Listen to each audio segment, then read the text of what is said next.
kemudian Ikhwan Fillah, kemarin ada beberapa pertanyaan yang masuk yang belum sempat kita kita bahas. Nah, sekarang ini akan kita bacakan dan kita jawab yang bisa kita jawab. Yang tidak bisa kita jawab, Allahu a'lam, serahkan kepada yang lebih mengetahuinya. Apakah Indonesia negeri Islam? Padahal Presiden menyatakan negeri demokrasi. Indonesia adalah negeri Islam. Mayoritas penduduknya adalah muslimun. Ditegakkan rukun-rukun Islam di dalamnya. Ya. Dan tidak dilarang meyakini rukun-rukun iman di dalamnya. Coba lihat rukun-rukun Islam yang 5. Apakah kita dilarang melakukannya? Mengucapkan syahadat. Dilarang untuk mengucapkan syahadat.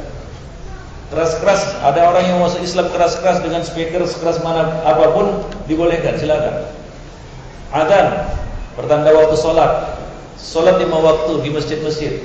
Apakah dilarang? Kalau kita mau adzan dan adzan itu kita keluarkan, kita siarkan, kita sebarkan ke seantero wilayah ini, apakah dilarang? Tidak. Puasa Ramadan, apakah pemerintah tidak mengurus dan mengaturnya?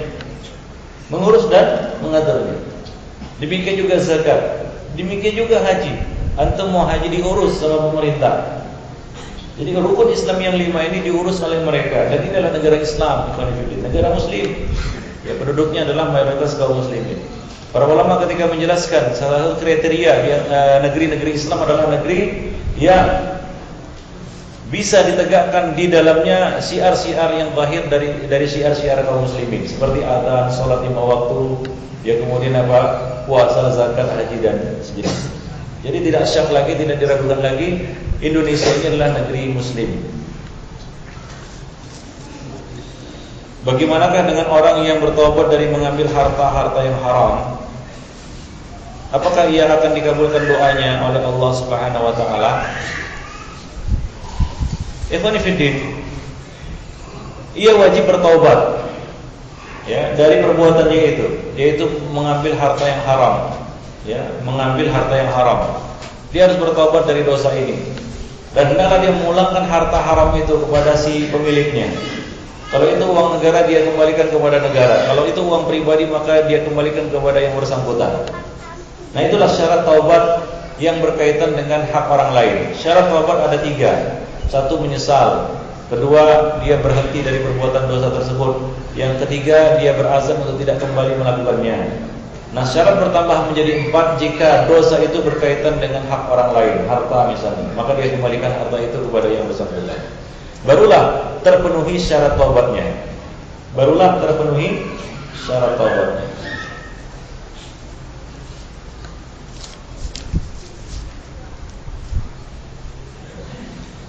Bagaimanakah hukumnya menjual baju ketat dan membeli baju ketat untuk istri berhias di dalam rumah? Apa maksudnya baju ketat di sini? Apakah maksudnya adalah seperti baju-baju kita sebutkan? Baju apa? Ya. Ya, yang biasa dipakai oleh kaum wanita di rumah mereka. Ya, kalau itu tidak mengapa. Jika memang baju itu adalah baju rumah dan biasa dipakai di dalam rumah dan tidak dipakai untuk keluar, ya maka silakan, nggak jadi masalah. Seperti yang dijual istilahnya baju apa itu? Baby, bukan baju. Duster. Ya, duster yang dipakai oleh kaum wanita itu silakan dipakai. Ya, nah demikian. Dan silakan juga dipakai di rumah tentunya ya. Dan silakan diperjualbelikan, tidak ada masalah. Karena baju itu ma'ruf dipakai di dalam rumah oleh kaum wanita. Baik. Pendapat manakah yang lebih kuat dalam masalah cadar? Apakah wajib atau sunnah berdasarkan dalil yang sahih? Ya, penjelasannya secara terperinci mungkin tidak cukup waktunya di sini. Tapi kesimpulannya Ikhwan Fillah, ya bahwa cadar itu hukumnya mustahab. Afdaliyah. Ya, afdaliyah. Kalau antum memakainya maka itu lebih afdal. Kalau tidak, maka itu bukan merupakan kewajiban. Ya.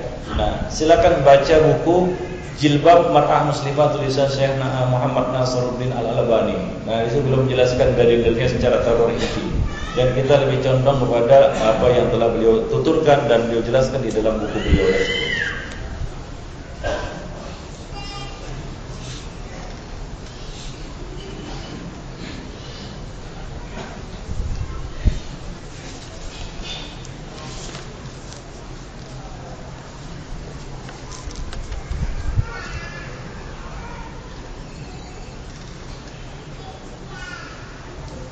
Bagaimana kalau kita bersedekah kepada tetangga kita yang bid'ah? Boleh atau tidak? Ikhwani fi din azani Allah wa iyyakum jami'an. Kalau sedekah kita itu memperkuat bid'ahnya maka tidak boleh. Ya. Misalnya dia mau wirid, kita kasih beras, yaitu sama saja dengan membantunya untuk melaksanakan acaranya itu. Ya. Tapi kalau sedekah kita itu justru bisa menarik hatinya dan membuat dia berhenti dari bid'ahnya, fani'imahi, maka inilah yang terbaik. Ya, misalnya kita apa hukumnya kita membantu, ya kita akan masjid. Masjid itu masjid bid'ah, ya bantu. Tapi dalam bantuan dalam bentuk yang bermanfaat bagi mereka. Misalnya apa? Buatkan mereka maktabah, perpustakaan, beli buku-buku sunnah, kasih ke mereka. Jangan kasih uang. Kalau kasih uang mereka akan membeli buku-buku bid'ah atau melaksanakan acara-acara yang bid'ah. Tapi beri kepada mereka sedekah, beri kepada mereka hadiah yang bermanfaat bagi mereka. Ya, nah demikian. Terserah mereka mau baca atau tidak, mungkin ada yang baca juga, kan begitu. Nah demikian. Jadi beri hadiah dan sedekah yang bermanfaat. Nabi juga telah mengatakan salah satu cara untuk menarik hati manusia adalah dengan memberi hadiah, saling memberi hadiah. Ya, berilah hadiah. Nah demikian. Berilah sedekah kepada mereka dalam bentuk yang bermanfaat untuk mereka. Nah demikian.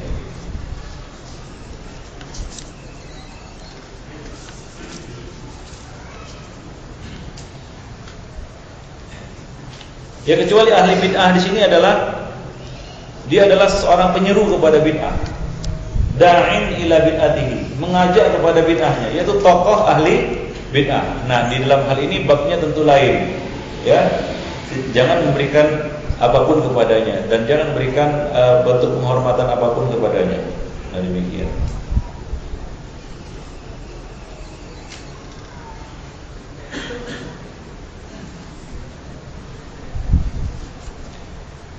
Keinginan untuk menikah tinggi. Bolehkah menabung dengan menyedikitkan sedekah? Ya, masing-masing ada bagiannya. Antum tentu lebih paham mengelola harta, ya. Mana yang harus disedekahkan dan mana yang harus ditabung. Nah, demikian. Berilah ya bagiannya masing-masing. Sudah kita sebutkan pada kajian kemarin bahwasanya bersedekah itu bukan harus dengan memberikan yang mahal-mahal, yang yang berharga ataupun yang tinggi nilainya. Ya. Dulu para salaf bersedekah walaupun hanya memberi apa? Memberi satu siung bawang, satu potong kue. Nah demikian. Yang penting adalah kita punya semangat untuk memberi, menjadi tangan yang di atas.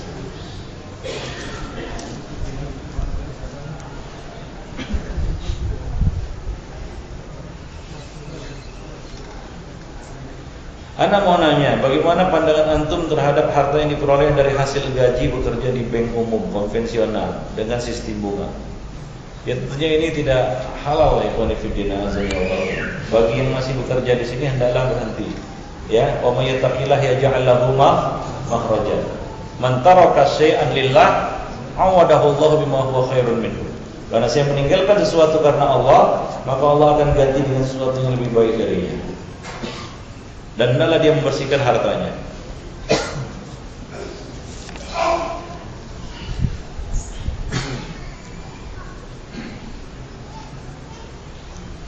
Bolehkah seseorang menunda sedekahnya karena khawatir jatuh dalam riya di hadapan banyak orang?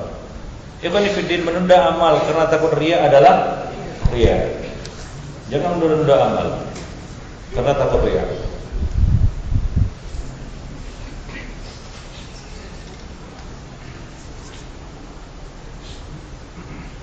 Ada yang bertanya, Ustaz, Anda PNS.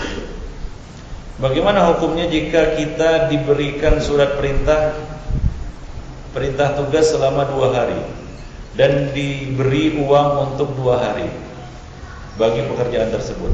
Sebenarnya bisa diselesaikan 1 hari.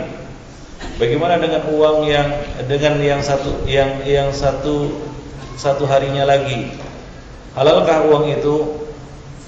Tapi ini sudah jadi rahasia umum. Bagi-bagi rezeki menurut hampir semua pegawai. Sebenarnya pimpinan juga sudah tahu, Ustaz. Ikhwani fillah azanillahu wa iyyakum jami'an. Ya. Kalau memang tidak ada rekayasa di dalamnya, memang pekerjaan itu estimasinya 2 hari. Tapi kita lembur, kita bisa mengerjakannya dalam 1 hari, maka itu halal. Tapi kalau ada rekayasa, sebenarnya bisa diselesaikan dalam 1 hari, tapi dibuat 1 minggu, jika agar keluar budget 1 minggu. Nah ini namanya ghulul ikhwanifidin, azanillah, korupsi ini namanya. Tapi kalau itu memang benar, tidak ada rekayasa, memang 2 hari, kerjaan itu memang harus selesai 2 hari, dan kita lembur, maka lebihnya itu dianggap sebagai uang lembur. Karena kita ngebut mengerjakannya dalam 1 hari, sebenarnya harus 2 hari, ya, tidak masalah.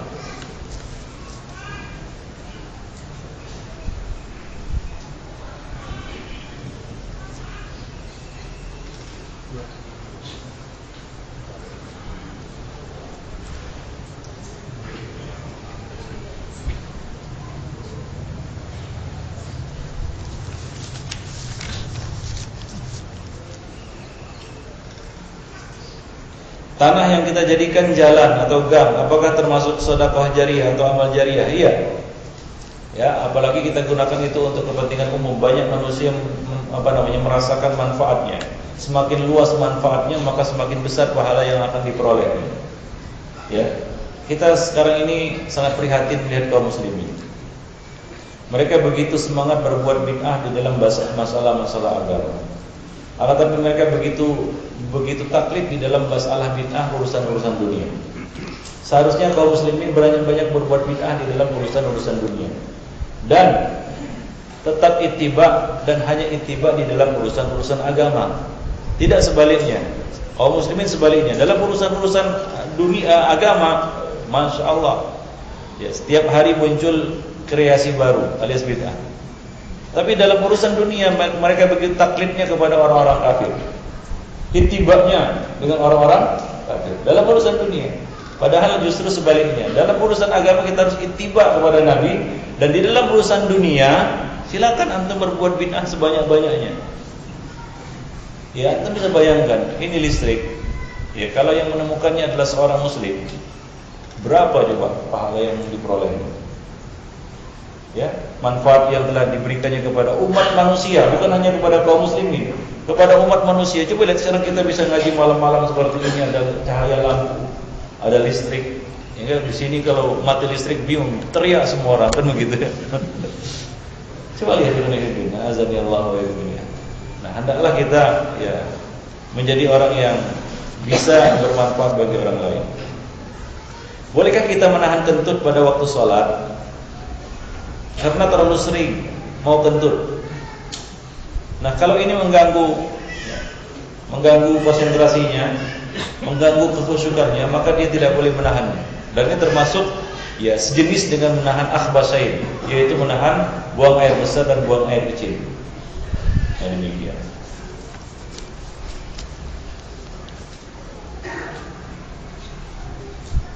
Bagaimana hukum sholat dengan membuat makmum yang masbuk sebagai imam? Tidak ada jemaah berantai. Yaitu selesai orang-orang masbuk dijadikan imam bagi orang-orang yang terluput, terlambat atau tertinggal. Demikian seterusnya, jadi jemaah berantai. Ini tidak ada sunnahnya dan tidak benar ikhwanifidin cara seperti ini.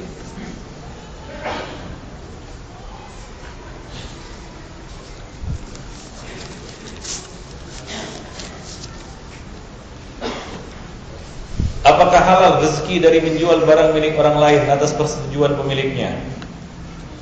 boleh menjualkan barang milik orang lain, ya, atas persetujuannya. Bahkan kalau dia tidak mengetahui, ya, tidak mengetahui sebelumnya, dia jual aja atas inisiatif dari si dari seseorang. Misalnya saya berinisiatif, ini punya siapa ini? Ini punya siapa? Ini mahal juga ini. Ini punya siapa? Wah. Nah, ini punya saudara kita. Ya, siapa? Abdullah. Ini punya Abdullah. Lalu saya jual diam-diam. Saya jual diam-diam. Saya jual ini. Lalu saya katakan kepada Abdullah, handphonemu saya jual. Handphonemu saya jual. Ah, katanya. Dijual, berapa harganya? 10 juta. Oh, enggak apa-apa lah katanya. Sahkah jual belinya? Jawabnya sah. Ya. Kalau si pemilik barang ridho setelah jual beli, maka jual beli dianggap sah. Nah, demikian. Tapi kalau dia tidak ridho, maka harus dibatalkan jual beli. Nah, demikian. Ada hadisnya, silakan baca di dalam Bulughul Maram. Ya, bahwasanya ada seorang sahabat yang menjualkan barang milik Nabi lebih daripada yang beliau perintahkan. Nah, dan Nabi diam dan Nabi merestuinya. Nah, demikian. Jadi boleh. Ya, walaupun tanpa persetujuannya. Ya, tapi dengan catatan dia ridho. Kalau dia tidak ridho, maka jual beli harus dibatalkan. Nah, demikian. Seperti yang saya sebutkan tadi. Setelah disebutkan harganya barangnya laku 10 juta, wah enggak apa-apa lah. Baik. Ya, biasanya dalam jual beli mobil ya, kita katakan ya, itu sering terjadi. Ya. Ya, tiba-tiba dia sudah menawarkan mobil itu kepada orang lain. Ya. Sementara si pemilik masih maju mundur antara menjual atau tidak. Lalu ya agen ini dia jual. Dia sudah akad sekian. Maka kalau si pemilik mobil menyetujuinya, akad bisa terus dilangsungkan. Kalau tidak, maka akad diputus dan dibatalkan.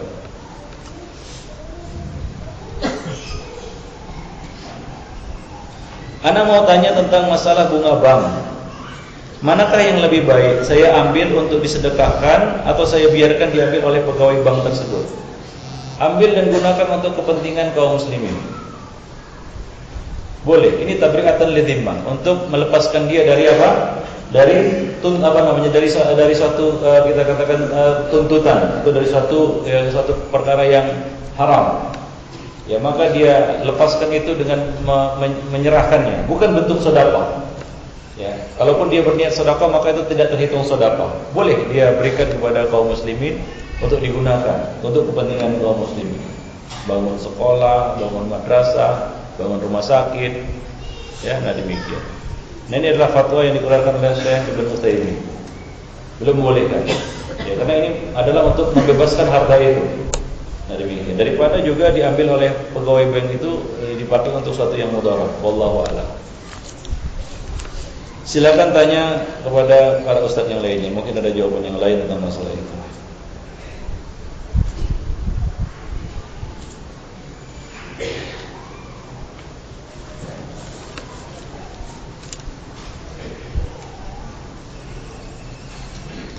Bagaimana kesahihan kitab Sirah Nurul Yakin yang ditulis salah satu syekh di Al-Azhar Kairo, Mesir?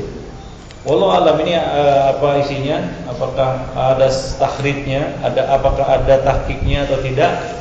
Ya, sepertinya setiap buku sirah ini perlu ditahqiq karena banyak mengandung unsur-unsur yang lemah dan dhaif, yaitu riwayat-riwayatnya.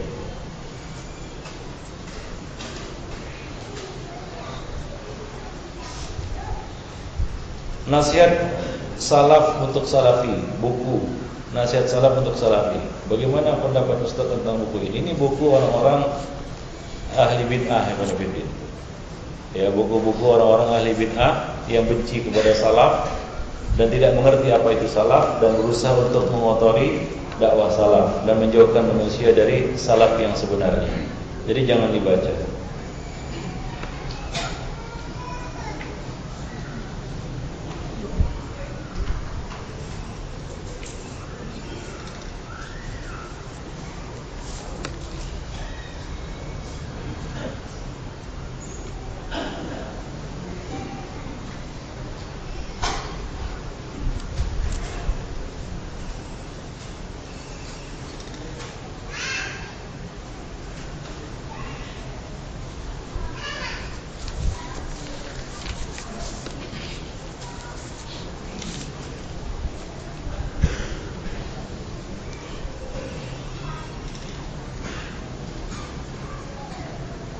Bolehkah menyampaikan hadis tanpa disebutkan sanad dan perawinya?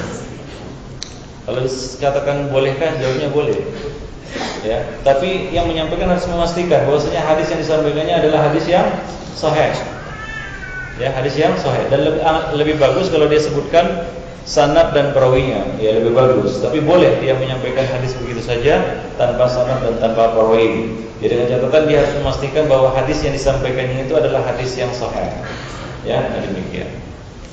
Demikian juga di dalam buku-buku, ya, dalam buku-buku hendaklah dia sebutkan referensinya, walaupun ringkas. Ya, walaupun ringkas. Misalnya hadis ini diriwayatkan oleh Imam Bukhari atau diriwayatkan oleh Abu Daud, disahihkan oleh fulan dan fulan. Nah, demikian secara ringkas. Baik.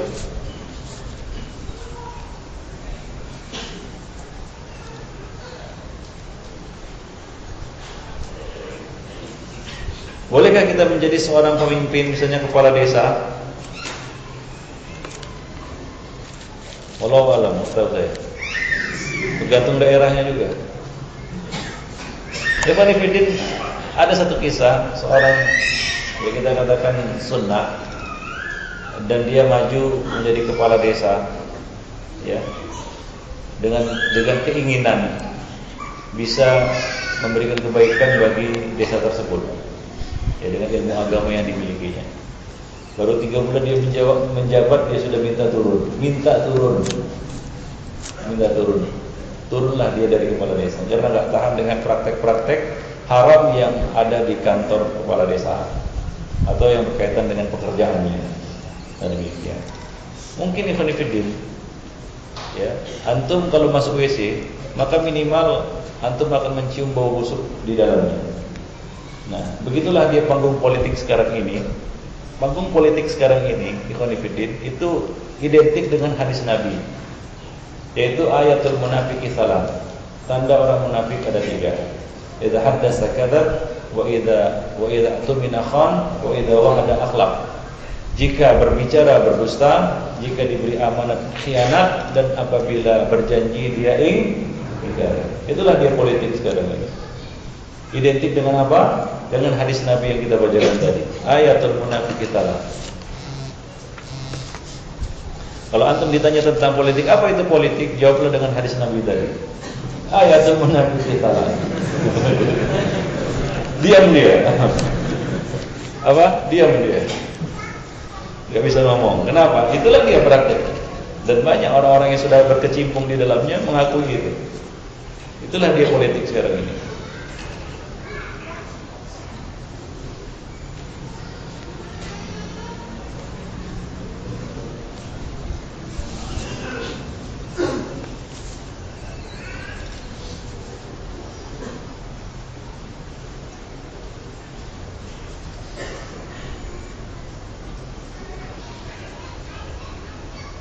Apakah hadis yang diriwayatkan oleh Bukhari sahih semua? Iya.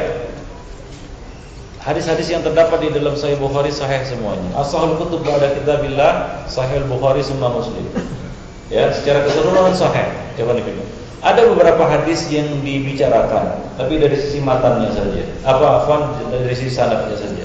Adapun matannya, tidak ada matan yang mungkar di dalam Sahih Bukhari.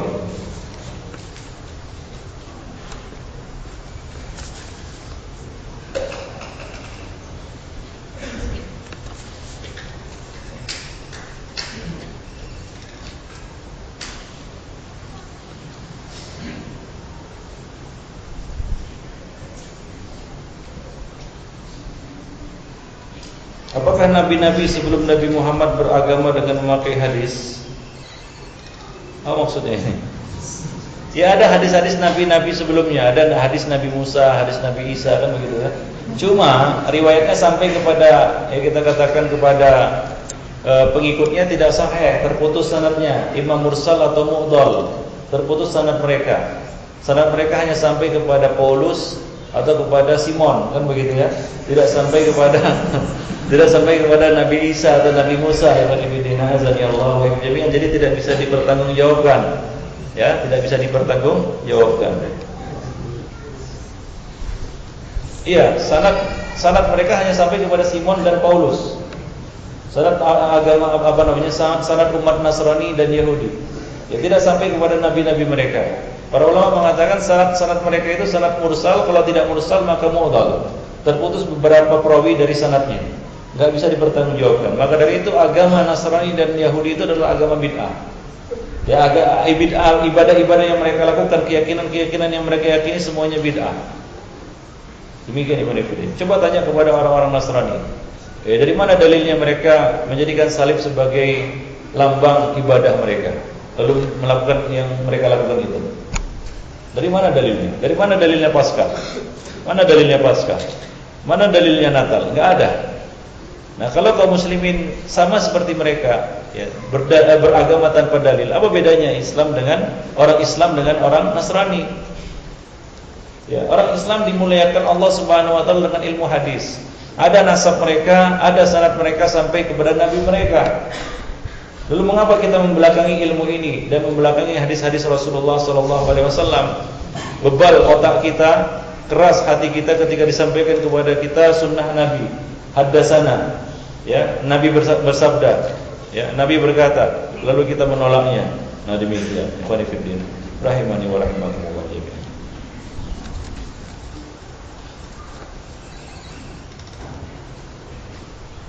Bagaimana seorang yang pergi menuntut ilmu syar'i sedang ia masih dalam waktu kerja? Jazakumullah khairan. Al-mu'minuna ala syurutihim. Kaum mukminin itu harus menaati dan kita katakan mematuhi syarat-syarat yang telah mereka sepakati. Kalau antum memang masih terikat waktu kerja dulu. Nah, kalau sudah selesai baru menuntut ilmu. Kecuali ya, kerja antum itu menghalangi antum sama sekali dari menuntut ilmu. Ya. Nah, berarti di sini antum telah salah di dalam mengiyakan sebuah syarat atau menyetujui sebuah syarat. Maka dari itu sebelum antum menyepakati sebuah syarat, lihat dahulu apakah ini merugikan agama antum. Kalau merugikan maka jangan buat syarat seperti itu. Nah, demikian. Baik. Nah, dalam hal ini ikhwan fillah, ya mungkin dia harus mencari komprominya. Bagaimana? Yaitu dia menyelesaikan kerjanya, ya dalam waktu kerjanya, kemudian di luar itu maka dia ya berusaha untuk mencari majelis ilmu.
Ada yang tanya, mana yang benar?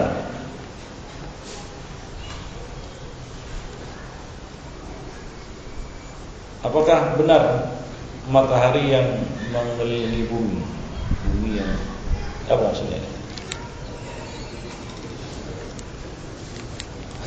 Apa?